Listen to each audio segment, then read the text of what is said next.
Hare Krishna, welcome to our Sunday Bhagavatam class. By Krishna's mercy, we're still here. Today is July 26th, if I can read that properly. Today we're going to begin with Bhagavatam 1:823, Canto 1, Chapter 8, Text 23.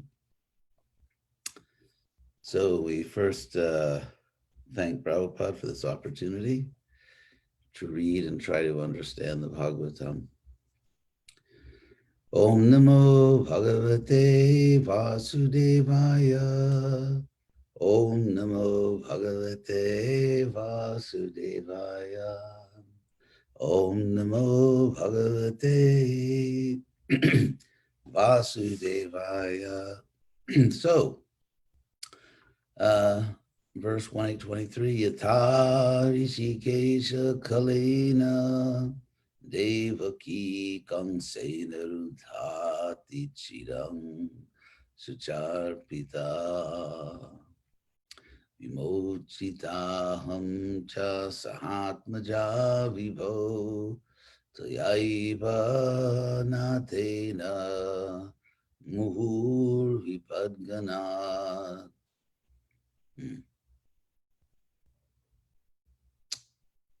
So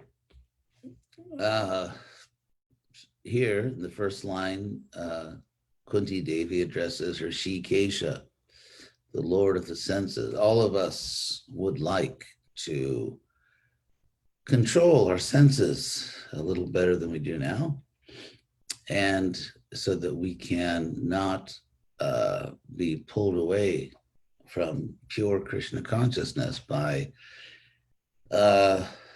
false desires of the material body and mind. And Krishna is Hrishika Isha, Hrishikesha, the Lord of the Hrishikas, or the Lord of the senses. So that's the name that Kunti Devi here chooses to address and glorify Krishna.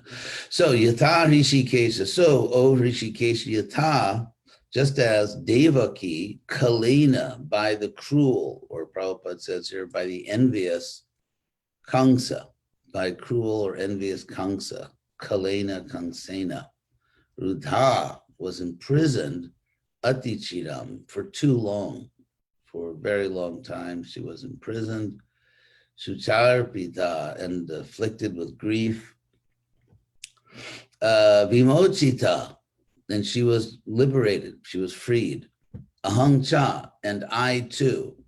So she says, just as Devaki was imprisoned and afflicted with grief for too long by the cruel Kamsa, but then she was liberated.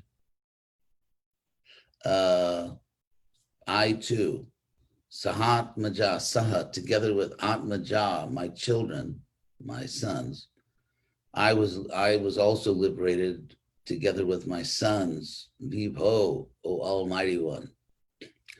Tvaya eva, by you alone, Tvaya eva, which is Tvaya eva, by you alone, Devaki and I too, and with my sons, we were all liberated. By you alone, Natena, O protector, O Lord. Nata, as in Jagannatha, means Lord, but also in the sense of a guardian, someone who looks after you, protects you. So, Tvayaiva Natena Muhur, repeatedly, Vipadganat, I and my sons were freed repeatedly, O Lord, O protector, by you. We were freed from Vipadganat, a series of troubles, series of misfortunes, and we were freed. We were protected and we were freed from all of that, from a series of troubles by you, O Lord. So that's literally what this verse says. So the translation here by Prabhupada, O Hrishikesha, master of the senses and Lord of lords, you have released your mother, Devaki, who was long imprisoned, distressed by the envious King Kamsa, and me and my children from a series of constant dangers. So the next verse, which is 1:824, Kunti here lists the actual dangers and troubles from which she and her sons were freed. Vishan, from poison. If you remember in the Mahabharata, Bhima was poisoned. So Vishat, in the word for word, means from poison. Mahagni, from the Maha-Agni, from the great fire in the house of house of black. When Duryodhana, with Dhritarashtra's consent, tried to burn down the house of the Pandavas and kill them. So from poison, from the great fire. Purushada, from the man-eaters, literally. Purusha Ada means an eater. So Purushada Darshanat, darshan, from the darshan, with the, in other words, from the encounter, from the darshan, the encounter with the cannibals, the man-eaters. These were the Rakshasas. There was Hidimba, and then there was in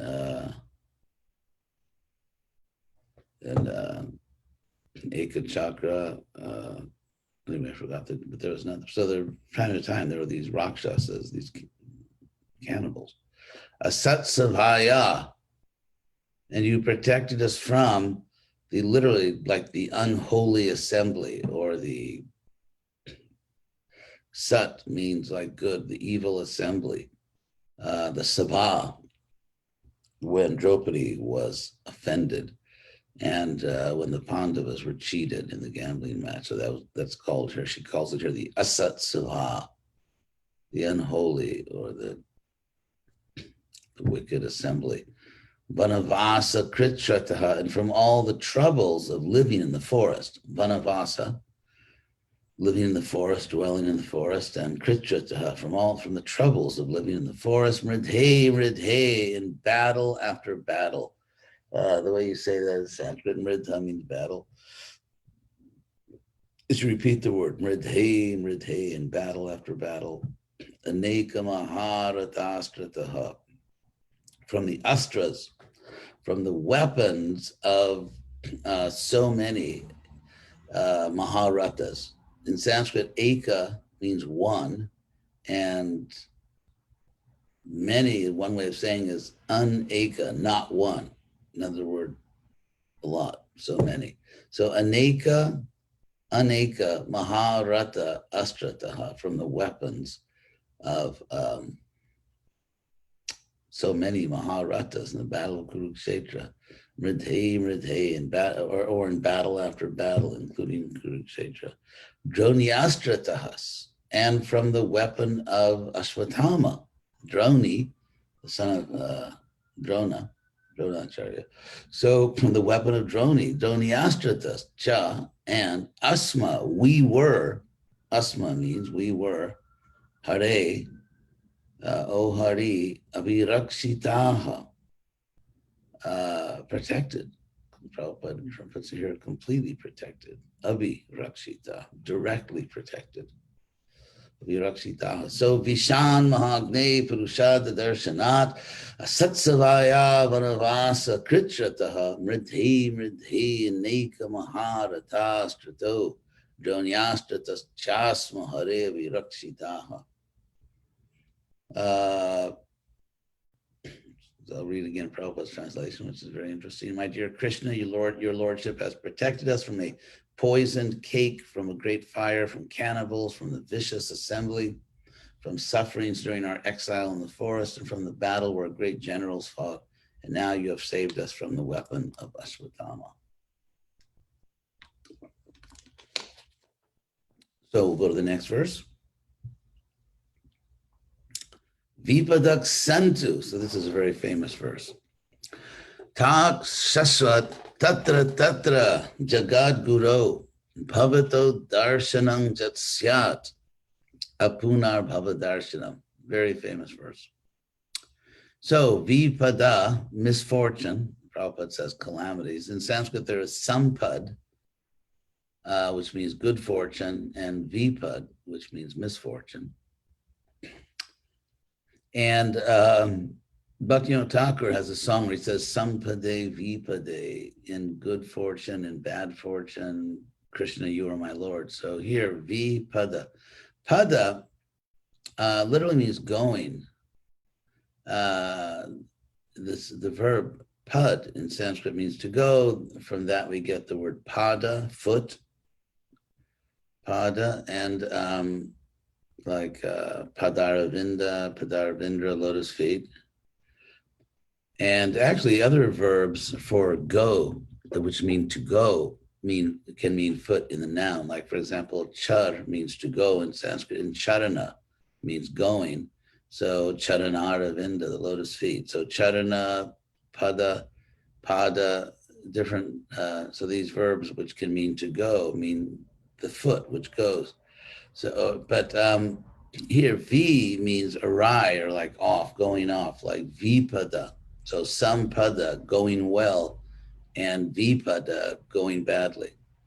So here we have the word vipada, the going badlies, or in other words, the misfortunes, calamities. Prabhupada translates it here as calamity. So vipadak santu tak shashwat. So ta means those. Let those misfortunes, let them happen. Tak shashwat, always. Again and again, Prabhupada translates it. Shashwat. Vipadak santu. Santu means let them be. Let those misfortunes be or occur repeatedly. Prabhupada says again and again.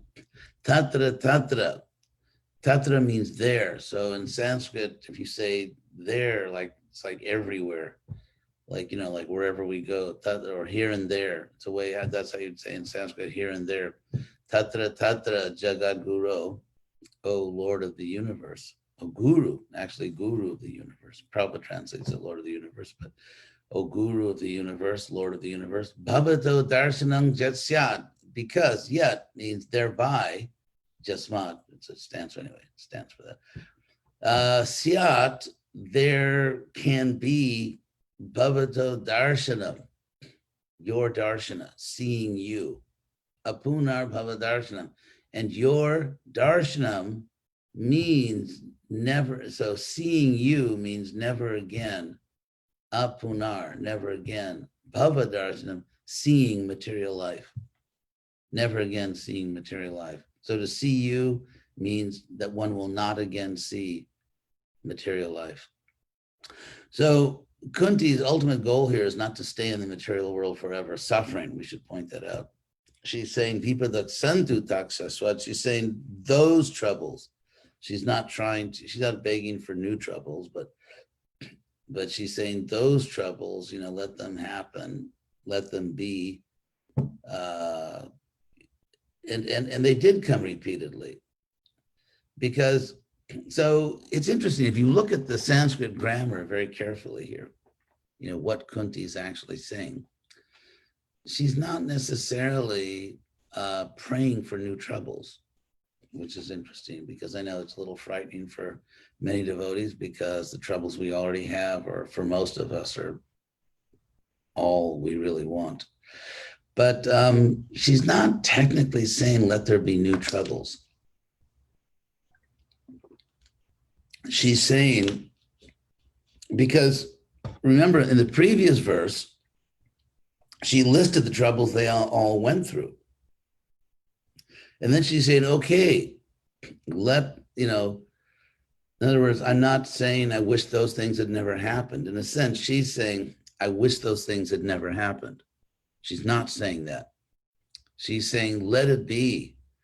Let it be that those troubles happen repeatedly. She's not necessarily saying that I want more constant troubles. Please don't let me go 15 minutes without a major problem. She's saying that those, let it be, let those constant troubles be, in the sense that they happened, tatra tatra, everywhere we went, O Jagat Guru. Because one can see you by those troubles, and therefore one will not again see material life, because she's actually seeing Krishna. We have to remember that we always talk about the prayers of Queen Kunti. It's not that she's alone in her room or, walking along the river bank or something and just praying to Krishna as we might pray to Krishna. She's actually there with Krishna. So when she says, Bhavato Darshanam, seeing you, she's seeing Krishna as she says that. So she's actually, what she's praying for, or what she's saying, that because of all these troubles, we're seeing you, and I'm seeing you right now. I'm seeing you at this very moment. And because I'm seeing you at this moment, I will not again see material existence. So vipatak santutak, let those troubles be. So she's not literally saying here, I hope in the future there'll be lots more troubles. You can take it that way, but that's not literally what she's saying. So, or it doesn't have to be taken that way in Sanskrit. And because she just listed, and she's not necessarily praying for new troubles. She's saying, let it be that all these troubles again and again, because now I'm seeing you right now. Therefore, I'm not going to see material life. So the Sanskrit allows that interpretation. Prabhupada famously said, I remember when he said it, that if we study the Bhagavatam, then there will always be new lights. In other words, the idea is not that to say this is the meaning, not maybe something that Prabhupada said, but new light. This is another way we can take it. So one can also pray in this way, that whatever troubles I've had, that's fine, but now I just want to see you. And if I can see you, then I won't really have troubles. Because if you think of it, when Kunti was with Krishna, there was actually no trouble. Not only in the sense that Krishna rescued her and her sons, but in those times when she was seeing Krishna, she was all right. She was safe. So the next verse, and then we'll take some questions. The questions can be sent. Janmaishwarya, these are very famous verses of Kunti. Janmaishwarya Shuta Sri Bhir Idhamana Madak Puman Naivarhatya Vidhatum Vai Twang Akinchana Gocharam. So Kunti says here that Puman, a person, Prabhupada translates it as human being. Puman, a person, Madak, who is maddened, who is mad with idhamana, with increasing. Idhamana is the present participle. So it actually means, and Prabhupada translates it, progressively increasing. Idhamana, Ada is to increase, and mana is the ing, increasing. So increasing madness from Sri, or from Sri, from beauty, Shuta, from education, Aishwarya, which means opulence or power, also because the word Aishwarya comes from the word Ishwara. So Ishwara means a lord or governor, and so from the word Ishwara, Aishwarya, sort of like lordship. Or in that sense, it can also mean opulence. And Janma, birth, meaning good birth. So a person who is mad, or whose madness is increasing, literally, whose madness is increasing because of their good birth, their power in the world, or their opulence, Shruta, education, and Sri, their beauty or wealth. That person whose madness is increasing, not ever can, arhati is able to or deserves to, abhidatum, to address, by, certainly, twang, you, certainly is not able to, or deserves to address you, because you are akinchana gocharam. Kinchana in Sanskrit means something, and akinchana means nothing. So, and go, senses, chara, to move. So go chara is a common word in Sanskrit, which means something like within the range of, or perceptible by. So in other words, within the area in which your senses can go. So it's visible to you because or you can hear it because your senses can go within that range. So Prabhupada translates it as approached easily, but that's what it technically means. And so, in other words, so Krishna, you are visible to, or you can be understood, or approached, as Prabhupada says, or you are within the range of someone who has nothing, someone who is a kinchana. It doesn't mean they actually have nothing. Prabhupada, obviously, he had, Krishna gave him money to spend to buy temples, to print books. He had beautiful quarters in different parts of the world, but he did not think any of this actually belonged to him. He knew that all this belongs to Krishna and is meant to be used strictly in Krishna's service. So if you see all of your possessions as belonging to Krishna, then you are a kinchana, no matter how much wealth you have, because you don't think anything that you possess is meant for your sense gratification. So in that sense, so getting back to the grammar of the sentence, Kunti is saying that someone who is increasingly bewildered, or increasingly in illusion because of wealth or beauty or education or power, opulence, and birth. So if you have all these things, a good birth, opulence, power, or education, or beauty, or fortune, but you see it all as belonging to Krishna, and you use it only for Krishna's pleasure, then this verse does not apply to you. It applies to people who are actually becoming crazy from these things, and you become crazy from these things if you think they belong to you, or you should get credit for it. Like let's say someone is good looking, then at my age, that's no longer a temptation to think that.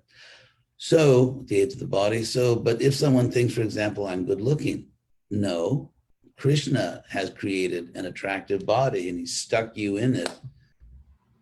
And just remember that Krishna, that you're not the body, and Krishna put you in that body and he made the body, and so on. So those who are increasingly crazy, foolish, bewildered, mad by claiming all these things that actually belong to and were created by Krishna, such a person does not deserve to, as Prabhupada says, actually, arhati, anyway, I won't go into all the grammar here, or is not able to, is unworthy. That's a really good translation. Is unworthy to call upon you, who specifically can be approached by people who are not like that. People who are akinchana, who do not think that anything they possess is their credit. They see it all as Krishna's credit and Krishna's property. So they are akinchana gocharam, or Krishna is akinchana gocharam, you who are within the range of people who do not falsely claim that these things belong to me or my credit. So that's that verse. Let me see if there are any questions today. Okay, here are some questions. In the text 24, in text 24, purport, Srila Prabhupada contradicts the self-evident explanations, the Shastric Srimad-BHagavatam evidence that it was touching the hair that was the offense and not necessarily trying to strip the clothes. How can we convince others about this? I apologize if this question is not appropriate anyway. Let's see.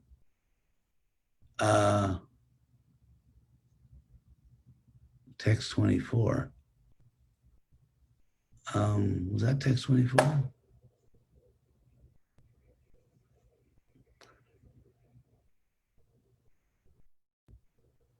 Actually, text 24 it just says that the vicious or the wicked assembly, it doesn't really talk about touching Draupadi's hair. It doesn't say what the offense was. So, and I explained this many times, so maybe I won't talk about it here today because it's not literally in the verse. And the Bhagavatam is our highest authority, and so we can, anyway, that's a topic for another day, but thank you for the question. So perhaps you could look up Right Trunanda Leela, and she can direct you to many, many places where I've explained that. So Krishna told Arjuna to throw a Brahmastra to retract Ashwatthama's weapon. Then he was imprisoned and had his head jewel removed. Was there another Brahmastra against Uttara after Ashwatthama had his head jewel removed, or had he launched it before? That's a good question. I'd never really thought. I mean, I know that there was another. It was at the same Brahmastra. The Brahmastra, it's not so much a weapon that you have in your backpack, or you have, Ashwatthama sort of wandering the world carrying these Brahmastras. It's a power you create with mantra. So in a sense, as long as you're alive and are able to chant mantras, you can launch one. But whether this is just another, because this second Brahmastra came after Arjun's daughter-in-law and Uttara. And so whether that, the exact chronology, it seems like that this one was later. It seems like the chronology of the Bhagavatam is the actual chronology, because it comes later in the Bhagavatam, and by that time, everything else has been settled. Whereas the first Brahmastra comes when the sons of the Pandavas, they're still in the battlefield in a sense. The Pandavas are still in their military camp. The 5 sons are sleeping, so the second one must have happened later, and Ashwatthama launched it by mantra. So in verse 23, Queen Kunti says we can't progress if we are trying to improve ourselves in material things like higher education. I'm assuming that this is true if you are aiming at getting a degree for fame or any other material goal, not if the degree will help you in spreading Krishna consciousness. Yeah, that is, of course, that's correct. Prabhupada himself had a college education, which he used, by the way, all the time in his preaching. So yukta vairagya, we can use anything for Krishna if it can be appropriately used for Krishna. So in fact, to reject things, Rupa Goswami says to reject things that could be used for Krishna because someone is thinking, oh, that's just material, is Falgu Vairagya. It's a immature or trivial kind of renunciation. It's not yukta vairagya. It's not spiritual renunciation where you give up something precisely because it's not useful for Krishna, or it's even an obstacle for Krishna service. So these verses appear to be anti-education, really? Anti-entrepreneurial? I hope you were listening to the class, because I explained probably about 5 times that that's not what the verses are. And pro-suffering. Can you please comment, is it wrong for devotees to aspire to higher education and wealth that provides a comfortable living standard while pursuing bhakti? if you want to have a comfortable living, Prabhupada had a comfortable living. I mean, Prabhupada went to college, Prabhupada started a business. His family had everything they needed. So being comfortable is not Maya, it's not sense gratification. To be comfortable is not, it's not sense gratification. To sort of actively, aggressively try to use something for sense gratification is not the same as just not wanting to be always in anxiety, not wanting to be always in trouble, or never knowing where your next meal is coming from, or living in a dangerous neighborhood when you're trying to protect your children or yourself. So yes, of course, Kunti said that, you know, that it's good that these troubles happen, but in the case of Kunti, she was not distracted from Krishna consciousness. If our troubles take us away from Krishna, that's not good. But in the case of Kunti, it just intensified her Krishna consciousness because she was on that level. So we don't want troubles that are beyond us, so that the troubles that just are so disturbing that it makes it, that they're not favorable for Krishna consciousness. Of course, Krishna decides these things, but no. Prabhupada, I mean, Krishna consciousness is pro-education, pro-wealth, used for Krishna, used properly. And we're not pro-suffering. In the case of Kunti, actually, the external troubles stopped her suffering. That's her point. Because when all these troubles came, she intensely thought of Krishna because she was on that spiritual level. And because she intensely thought of Krishna, that ended all of her material suffering. So she suffered less. When these troubles came, she actually suffered less than if the troubles had not come. Because if the troubles had not come, there's just the ordinary daily trouble of the material world. No matter who you are, no matter what your education is, no matter what your wealth is, or just this material world is just, I mean, at the very least, a constant nuisance. You know, there's always some anxiety, there's always something to worry about. And so ultimately, Kunti suffered less because of these troubles, because she intensely thought of Krishna. Her mind was on the spiritual platform completely, and she had a Krishna conscious life. If we try to pray to Krishna, let calamities come again and again, is there a risk that in our case, we may actually invite more troubles in our life? I have to honestly confess here, honest confession, I don't pray for troubles. I'm actually personally really satisfied with the troubles I already have. And of course, you know, if Krishna wants to do this or that, we have to accept it, and it's ultimately for the good. But one thing I can say, again, the way I've taken this verse grammatically, which Prabhupada said new lights will come out, it's not meant to refute what, you know, another version of it that Prabhupada may have taught, is that in my own life, I can look back and see that all the troubles I did have, and we can all do that. We can all look back and remember the troubles we've had. There's an old blues song, nobody knows the troubles I've seen. So, you know, we all know our life history. We all know what we've been through. And each one of us has our own troubles. And so I can definitely see the troubles I've had, how ultimately they saved me in different ways. At the time I was experiencing them, I was not thrilled about it. I was not like, oh, I'm so happy that this is happening. I have to admit, I didn't think that. Nor actually, I mean, Kunti herself, if we read Mahabharata or Bhagavatam, it's not that at the time she had the trouble, she was saying, Haribol, you know, this is ecstatic that they're trying to kill my children. Oh, this is, you know, this is bliss.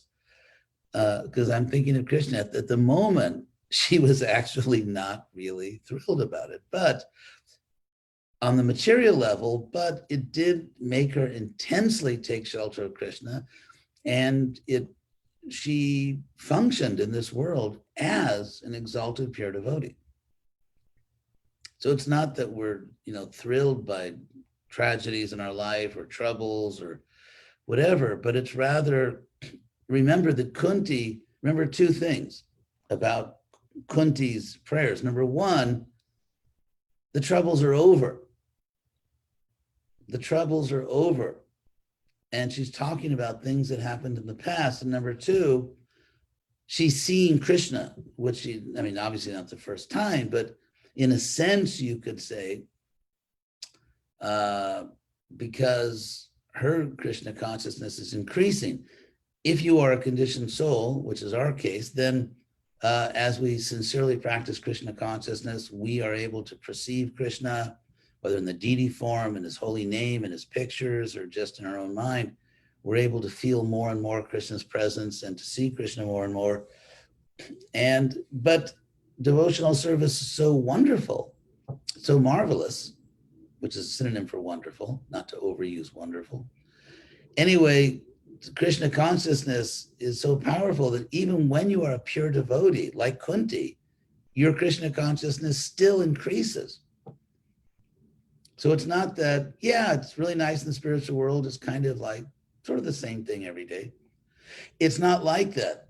There's even in the spiritual world, or even in this world, if you're seeing Krishna, your bliss is ever increasing because Krishna is infinite. You never hit a bliss ceiling, so to speak. There is no hay un techo de bienaventuranza. There's no bliss ceiling. And I remember preaching that in 1969 when I joined the Hare Krishna movement. And I was actually a very ecstatic young brahmachari. And I remember to this day preaching to people, and something which astonished me, no matter how many times I said it. Every time I said it, I just thought it was the most amazing thing that could ever be. And that is not for the rest of your life, because there is no finite amount of life that you have left, but forever, eternally, you will become happier and happier forever. And that, I can't think of anything more amazing than that. And so that is Kunti's position. But again, when you are seeing Krishna personally, and the troubles are over, then it's, I mean, we can all look back at our troubles. Not that there won't be more troubles. We don't want them. I mean, I have to admit, again, to be honest, I don't pray for troubles.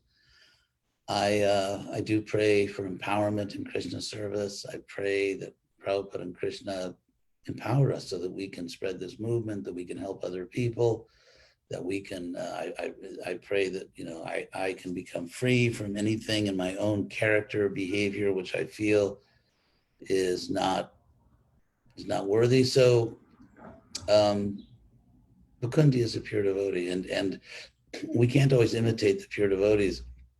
We can admire them. Just like I remember one time I was in Prabhupada was giving class in Los Angeles, and I was sitting there, and he was talking about Raghunath Das Goswami, and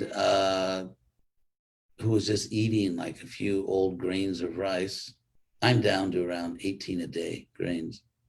I'm just kidding. That was a joke. Because Prabhupada said, do not imitate Raghunath Das Goswami. He said, if you imitate Raghunath Das, you will fall down. So I think that I would say, in fact, that we should not imitate Kunti Devi and pray, like, pour it on, Krishna, bring it on. Whoa, I mean, be very careful before praying like that. I think it's better to pray to Krishna, please just elevate me, please make me Krishna conscious, please give me the purity and the power to serve you in a way that satisfies Prabhupada, that fulfills Prabhupada's desires. I think that's a good prayer. So should we invite more troubles? And then we would not be able to prove to Krishna that we meant our past difficulties. Should be very careful. Yeah, I think I've explained that.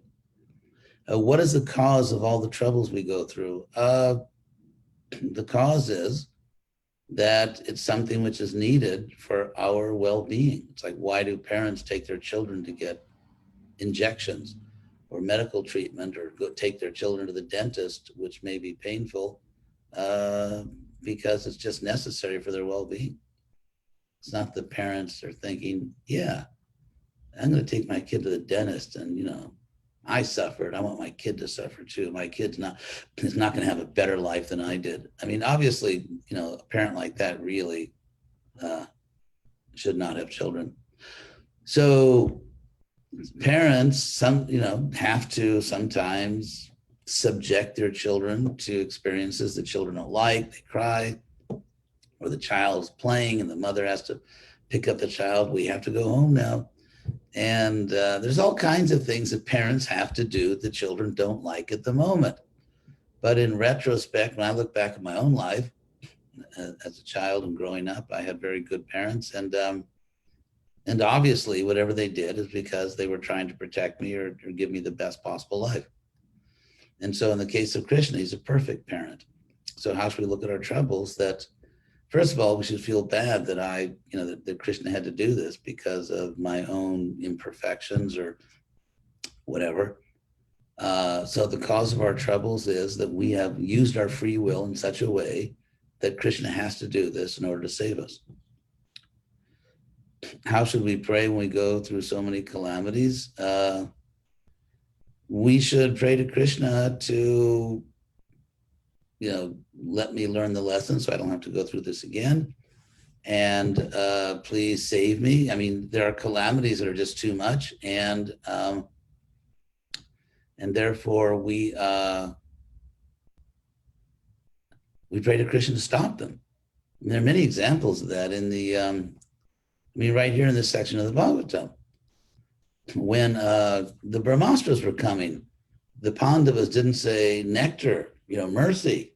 Now we now by Krishna's mercy, we're all going to be blown up by this Brahmastra. No, they reacted by trying to stop the trouble and by praying to Krishna to stop it. When there was a forest fire in Vrindavan, the residents didn't say, mercy, let's all jump into, this is great. They prayed to Krishna, please stop the fire. So those are dramatic troubles. I mean, a Brahmastra coming right at you or being surrounded by a forest fire, those are major troubles. But a devotee, if there's a trouble in your life, which is actually, you're trying your best just to be Krishna conscious, but it's somehow stopping you or discouraging you from serving Krishna or preventing you or something, then a devotee can pray to Krishna, please, it's like your choice, Krishna. Please give me higher consciousness so I can see this in a Krishna conscious way. Because if you see things Krishna consciously, then the troubles are not so much troubles because we realize we're not the body. And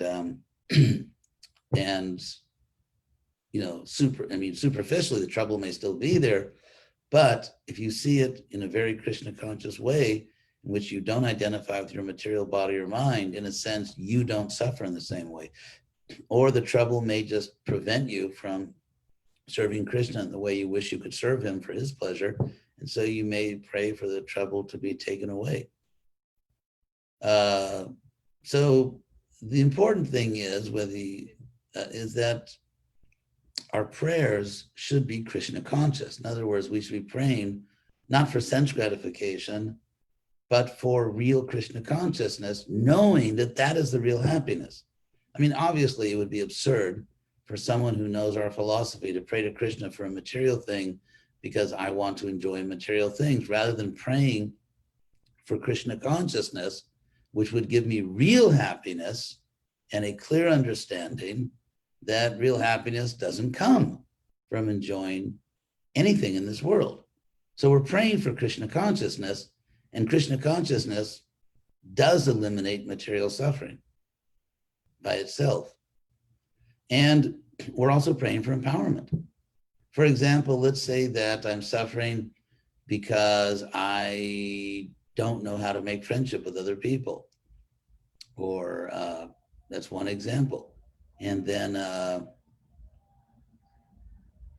and because of that, I'm not able to build a preaching program. So I may pray to Krishna, please. Actually, that happened to me. When I was a brahmachari, the good old days, those were the good old days. I can't think of a happier time than my brahmachari life. But I was a young devotee. I'd been in the movement about I guess about 9 months, 8 or 9 months. And I was in Boston. Prabhupada sent me to Boston to work on the press, but then some leaders came and reorganized everything, and not really interested in the fact that Prabhupada told me to do that. And so I ended up as the temple commander in what was the biggest temple in the world at that time, because ISKCON Press was there. So it was actually the biggest temple, about 50 or 60 devotees. And so, because I was a younger devotee, there were many devotees there who had been in the movement longer than me, because that was the East Coast, and the movement started in the East Coast. So there were a lot of older devotees, and I was a West Coast devotee, and so I joined later than them. And so I had this ecstatic experience of, telling everybody what they had to do, and at times no one doing what I said, even though, it was bona fide, as we say. I was actually the temple commander appointed by the president. I remember one time it finally came to a head when I was told by the person in charge of the deity worship and the kitchen, who was my god sister, my dear god sister Rukmini, who's also young like me at that time. I mean, we're still young, but externally we were very young then. And so she she would tell me what had to be done. She was dynamic. She was a very dynamic young devotee. So she told me that we needed someone to cook the offering for the deities. And so it was japa time. So, devotees, there's nothing devotee loves more than to be called out of their japa to do something else, like cook in the kitchen. I mean, anyway, so the temple was on the second floor. And so there were stairways. There was a stairway going up to the second floor. So I walked up the stairway. So like I was maybe about this high above the temple floor, people could see me. And I was like, I was motioning people over, and everyone knew that if it was me calling them over at that time, it could only be one thing. You have to stop your japa, and you've got to go do something else, which you really don't want to do at the time. And so I remember being on the stairway, and I could not get anyone to come over. I was actually calling people over for about 5 minutes, and everyone just either shook their head like no, or they just didn't even see me. I was like a ghost. They just walked right past me. They were, people were walking around chanting japa. And I couldn't get anyone to cook the offering. I think that I finally had to actually go up into the temple room and just sort of put a major guilt trip on somebody or something. Anyway, I think the offering was cooked, but I remember no one would pay any attention to me. And then I had that experience other times. It's like once people realized that they could just say no, I remember I had to, as temple commander, I had to make sure everything went properly in the temple. And I was having a lot of trouble getting anyone to do anything, because the word was out, just say no. What's he going to do?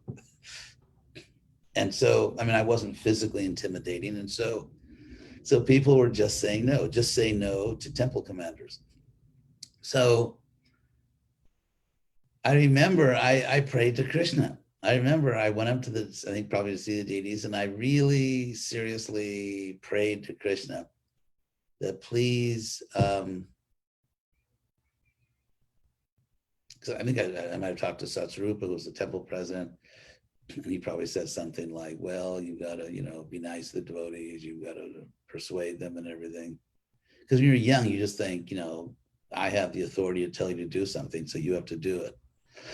And so, so I did. I prayed a lot to Krishna because it was getting pretty miserable.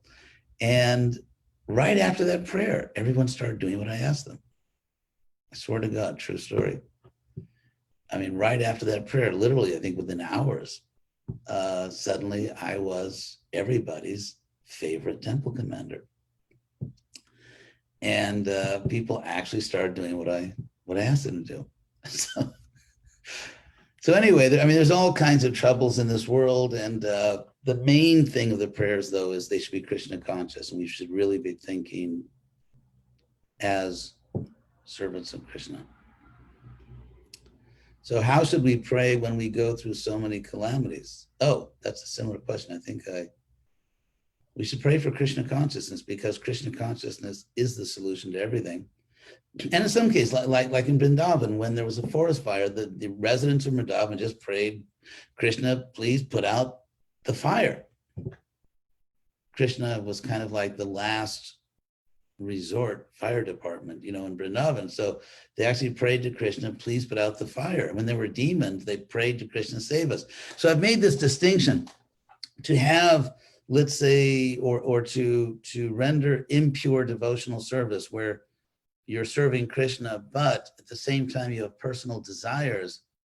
That's one thing. That's like, I'm serving Krishna, but I want a lot of money for myself, or I want to be famous, or I want to be powerful, or I want to be, I hope, Krishna makes me very attractive to the opposite sex or something. I mean, those are obviously material desires. That means that in your life, you have accepted as a project, as a purpose in your life to achieve some material thing. It's like an official life project.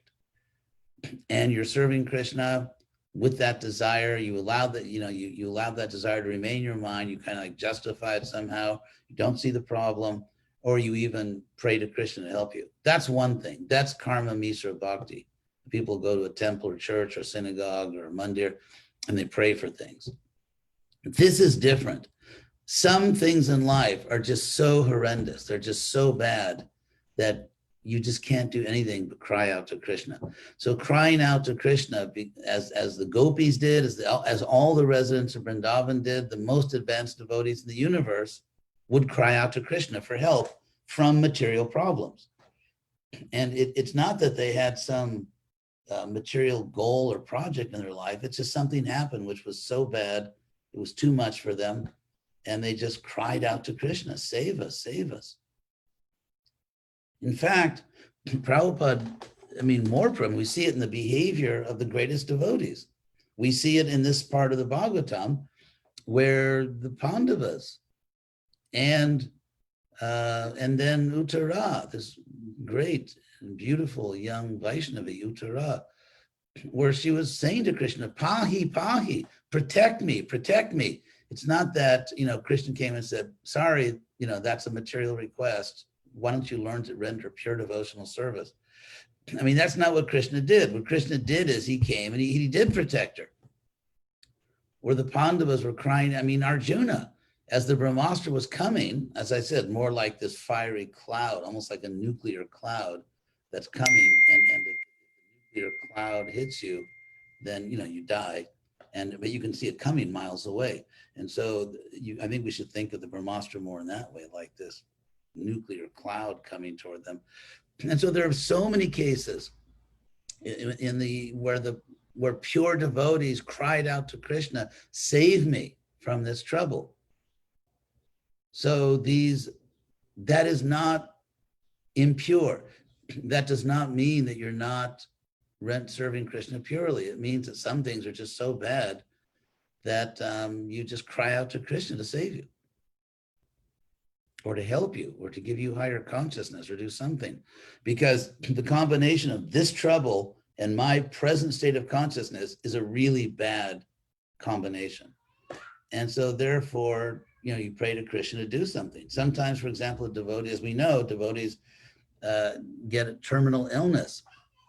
And so at that point, they may just pray to Krishna, please elevate me, please, reveal to me your glory so that I can rise above this. Because ultimately, even all these great devotees that prayed to Krishna, they all left this world eventually. They're not still here in the same bodies they were in back then. And so therefore, there are some situations where you realize this is just the way it is. And but you pray to Krishna, because if Krishna blesses you with higher consciousness, then you will realize that you as a soul never, ever have a terminal illness. There's no such thing. Souls don't get illnesses, and they certainly don't get terminal illnesses.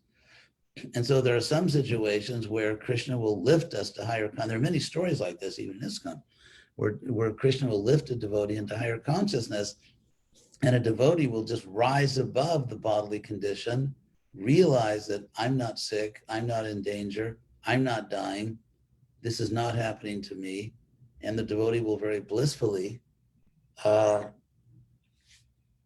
move on to a better life, consciously. So we have to actually study all the cases where devotees cry out to Krishna for help. And like I said, really bad, it's not like, okay, no one can live forever in this world. I now have a terminal illness, or it's just my time has come to move on to another life. So, but some people, I've seen it, like some devotees unfortunately become desperate. They pray to Krishna, stop this. I can't leave. I don't want to leave. And they're just, in other words, they're not really putting it in Krishna's hands. They're sort of telling Krishna, okay, Krishna, this is what you have to do. Of course, Uttara said, save me, Krishna. And then in Krishna book, that's what I want to say, Krishna, Prabhupada put at the beginning of Krishna book, Krishna, Krishna, Krishna, Krishna, Krishna, Krishna, Krishna, hey, and then Pahi Mam and Raksha Mam, which Pahi Mam means take care of me, and Raksha Mam, protect me. So, protect me, save me, take care of it. So that's, and that prayer is right at the beginning of Krishna book, and the Krishna's pure devotees in the 10th canto do that all the time. So ultimately a devotee accepts Krishna's will, but some things are just too much. And we have to pray to Krishna to help us, because it's just too much. And we see that even in the greatest pure devotees. So using the analogy of the Brahmastra, how powerful or not at all could be well wishes, words, curses of people nowadays? Yeah, I think like sometimes there's the same, break your Brahman thread. I think if you do that nowadays, the biggest thing that can happen is you may injure your thumb. Personally, my firm conviction is that everything belongs to Krishna. You can't mechanically do things to people. Of course, we see in the Shastra that sometimes there are curses or blessings, but it has to be with Krishna's approval. Ultimately, it's up to Krishna. For example, when Draupadi was insulted in the gambling hall, she basically cursed all these powerful warriors. She said that you dared to touch my hair, to like undo my hair. And so she said that all of your wives will undo their hair because they will be widows. In other words, your wives will all become widows. In other words, you're going to die for this. Draupadi was so angry. She was fiery. She was born from fire. And Draupadi declared that you will die for this. And then the Mahabharata said that Krishna heard what Draupadi had said. Obviously people told her this is what Draupadi said. And Krishna said, I will enforce her words. I will personally enforce this. And so they were given capital punishment. They died because they dared to offend a great woman. They died for it. So, therefore, as we know, so whatever happens to us, it's really Krishna. I was in Prabhupada's room, actually. Now I'll say something which some people won't like, but I guess that's my specialty. I was in Prabhupada's room, sitting right next to him. Literally this far away from Prabhupada, when the first ISKCON astrologers came to ask Prabhupada's permission or blessings to do astrology for devotees. And Prabhupada said no. And Prabhupada said no. And the reason he gave was, he said, well, whatever will happen, I depend on Krishna. And Prabhupada explained, indicated that he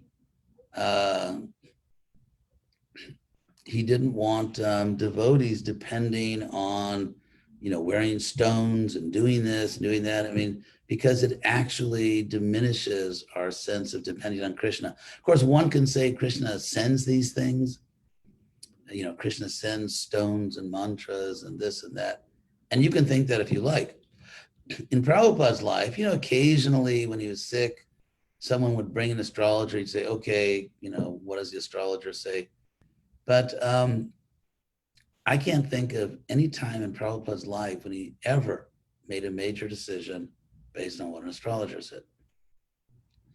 In my own life, I had experienced that when I was GBC in Alachua in Florida, and devotees were working together to build a temple, to build a nice temple for the deities at New Ramanreti. And literally the most prominent astrologers in the world in ISKCON told me that we can't do it now because astrologically it's just, you shouldn't do it now, you should do it later. And I just thought, probably, and we built the temple. The temple was built on time. So again, I understand there's astrology in Shastra, although there's not, what you don't find actually is a lot of people making important decisions because an astrologer told them something. See, that's the point. If you look at the astrology, for example, there's the Jata Kovidas, or the birth experts. When Parikshit was born, when Prithu was born, when different people are born, the Jata Kovidas, which means the birth experts come and they make the calculations. But what we don't see in the case of Yudhishthira, in the case of Parikshit, that people changed their lives because of that, or they did things they wouldn't have done. Like in my case, I'm just saying, everyone has a right to tell their own story. So my story is that I don't think I've ever in my life made a decision to do something or not do something based on astrology. I don't think I've ever done that in my life. And by the inconceivable kindness and mercy of Prabhupada and Krishna, I think I had a wonderful life. I've had a wonderful life beyond my expectations, and I can't think of a single time in my life. And my body is now 71 years old, although I know you won't believe it, but yeah, really it's true. But anyway, in my entire life, I've never made a decision to do something or not do something based on what an astrologer said. And I've had a wonderful, wonderful life beyond anything I could have dreamed or imagined. And Prabhupada personally said in my presence that it's not something, he didn't want astrology permeating his society. He wanted people to depend on Krishna and take shelter of Krishna. So,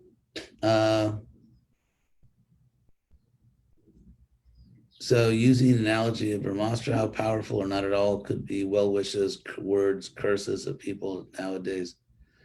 First of all,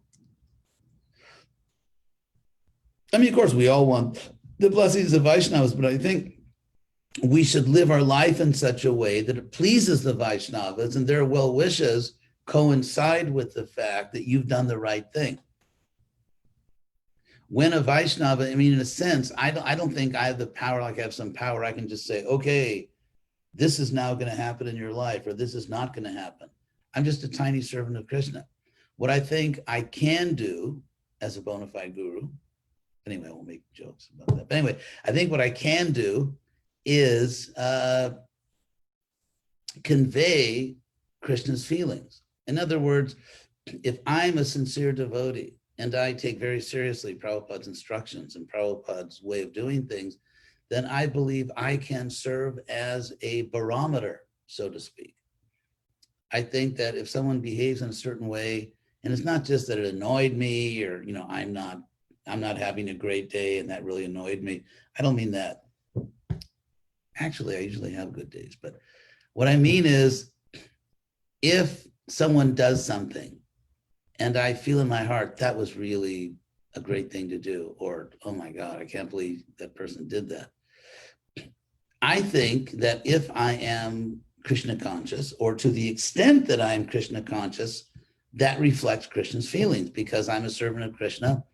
And so if I say to somebody, you really shouldn't act like this, or you really shouldn't do something, or you really should do something, if I am Krishna conscious, to the extent I am, I think it is a reliable reflection of Krishna's will. And if it's not, how in the world am I a bona fide spiritual master?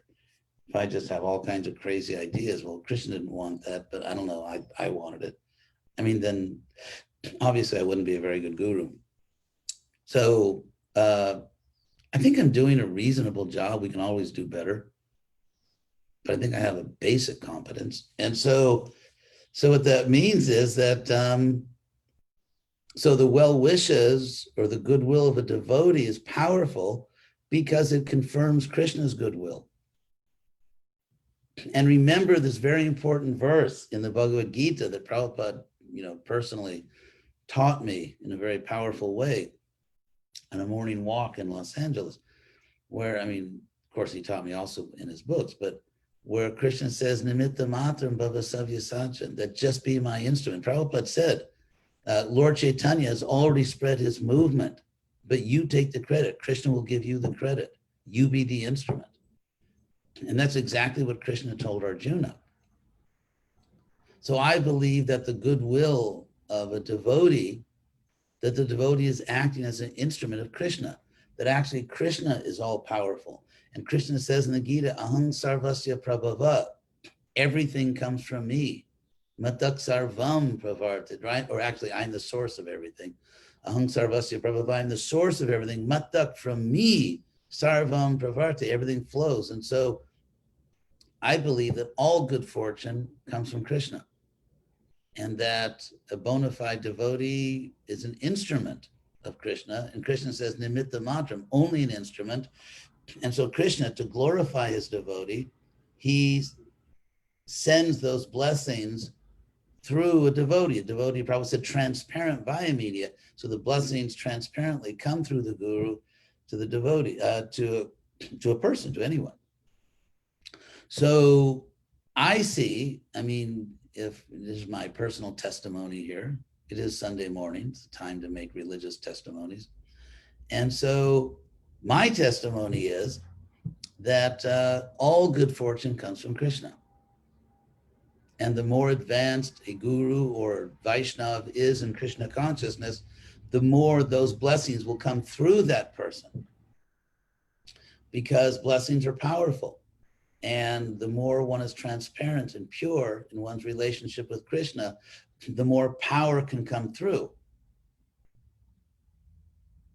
And so, so everything comes from Krishna. Krishna says that. All mercy says that we should just be the instrument. And the more someone is pure as a servant of Krishna, the more powerful the blessings that can come through that person. Because it's like what if someone gives you, when I was a kid, when I was 18 years old, and I had just gone up to Berkeley for the second quarter of my freshman year, and I needed a job, because at that point, actually, my parents were not doing so well financially. Later, they did very well, but at that point, they sort of hit a low point. And so I had to get a student job. So I got a job working in a very auspicious job, which shows, even in my youth, how important it was. I got a job in a paint store. And as we know, getting a job as a clerk in a paint store is a sign of a very auspicious birth. Anyway, so I got a job in the paint store, and I was kind of, I was obviously, for my parents, from a respectable family. And the owners of the paint store, these two owners, they kind of trusted me. They kind of thought I was a good kid. So I remember the first or second day I was in the paint store, they actually gave me a sack full of money and told me to take it to the bank. Obviously there was nothing electronic. There were no credit cards back then. And they just gave me a bank sack, full of coins and bills, because coins actually still had value then, and checks, whatever, and just said, go deposit this in the bank. Give me a deposit. And as I was walking to the bank, which was just a block or two away, I was thinking, wow, they hardly know me. They just gave me a bag of money to deposit. And so, it's an interesting thing. So that, so how much can Krishna trust you with? What if they would give me a bag with, let's say I was older, because I was just a spaced out young student, and I wasn't really a thief by nature, but what if someone gives you a bag with $1,000, 10,000, billions of dollars? At what point would you be tempted? it's just like, let's say a young devotee meets someone of the opposite sex who's attractive, very attractive, like ridiculously attractive. I mean, at what point does the opulence get so great that it kind of breaks down your self-control? You know, what's your limit in terms of how many good things you can have in your life before you start to get a little wonky in the head, you know, and you start to forget Krishna. How much opulence can you handle? How much power over other people? And in a sense, that's how much Krishna will give you. Because if you pray to Krishna, as most devotees do, please protect me, then Krishna is not going to give you enough rope to hang yourself. He's not going to give you enough rope to hang yourself if he's going to protect you. So, but what if Krishna can give you miles of rope and you still won't hang yourself? In other words, how much opulence can Krishna give you and it's still safe? You're not going to become crazy. You're not going to just do things you shouldn't do or get into a weird state of consciousness. And so in that sense, the more pure we are, the more Krishna can do powerful things in the world through us. And so if we pray to Krishna, please empower me, or please give me the strength to serve my spiritual masters or to serve you. But then Krishna, he didn't give you so much that you'll fall down or become weird. Or if Krishna is going to protect you, he can give you as much as a conductor. It's like, are you a semiconductor, which means not all the energy comes through, or are you a pure conductor? It's like, frankly, it's like the plumbing in your house. You know how much water can come through that pipe. Because if it's this is the first time I've used the pipe analogy. This is a landmark day in my preaching. So, in plumbing, the bigger the pipe, the more water can come through. Or, different cables. It's like you have electric wires in your house. And so if there's too much electricity coming through, it burns the wire out. So how much spiritual power can we conduct? Can we transmit before the conductor itself, the pipe or the wire, just is destroyed? And so the more pure we are, the more power can come through us, and the more glorious service, the more we can do for Krishna, the more we can do to save this planet as Krishna's instrument. So in that sense, the well wishes, I think the well wishes and curses. First of all, I think Vaishnavas don't really curse. We don't do curses. And ultimately, Krishna, it's not that I have a certain amount of power. I don't see myself as I have, let's say, a certain quantifiable amount of power. So I can curse someone, let's say, to break a leg, but not to have the leg amputated. Or I can, curse. I mean, it's not like that. It's not that I have this power and it's like I have a gun and, am I going to shoot someone? 1 bullet, 2 bullets, shoot. It's not like that. I believe that we are simply tiny servants of Krishna, and that Krishna has all power, and that if we are pleasing to Krishna, he will manifest his power through us.